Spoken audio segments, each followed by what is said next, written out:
Hello YouTube family members అందరికీ నమస్తే అండి. Welcome to my channel. Happy mother, happy mother మంగళతల్లి.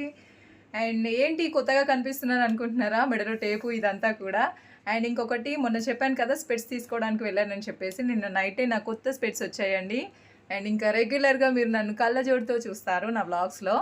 అండ్ టేప్ ఎందుకు వేసుకున్నానంటే ఇవాళ సండే అండ్ 3-4 డేస్ నుంచి నేను ఒక టాప్ కుడదామనేసి అనుకుంటున్నాను. బట్ అనుకున్నాను కానీ కుదరలేదు. ఇంక ఇవాళ సండే, సో ఎట్లానైనా కుట్టాలి అని చెప్పేసి పనులన్నీ పక్కన పెట్టి ఒక టాప్ అయితే స్టిచ్చింగ్ చేస్తున్నానండి. ఆల్మోస్ట్ అయిపోయింది. ఇంకొక స్టిచ్ వేస్తే ఈ టాప్ కంప్లీట్ అయిపోతుంది.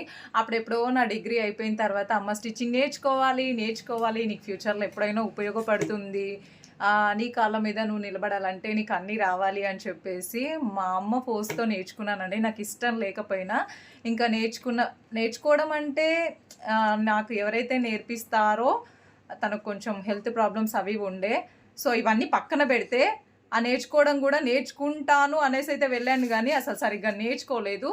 ఏదో అట్లా నేర్చుకొని కొంచెం నా ఆలోచనలతో బ్లౌజ్ మాత్రం పర్ఫెక్ట్ అయిపోయి అప్పుడు అమ్మకు అన్ని బ్లౌజెస్ నేనే కుట్టేదాన్ని. మమ్మీ డైలీ వేర్ శారీస్కి అన్నిటికీ మోస్ట్లీ నేనే కుట్టేదాన్ని. ఎప్పుడైతే 2018లో నా మ్యారేజ్ అయిపోయిందో, సో ఇంకా వెంటనే పెళ్ళి పిల్లలు ఇవన్నీ అయ్యేసరికి స్టిచ్చింగ్ అంతా పక్కన పెట్టేశాను. ఆల్మోస్ట్ నాకు కొలతలు అవన్నీ తీసుకోవాలంటే ఫుల్ కన్ఫ్యూజన్ అయితే మొదలైందండి మైండ్లో. అసలు ఎట్లా కుట్టాలి ఏంది అనేది అస్సలు అర్థం అవ్వలేదు.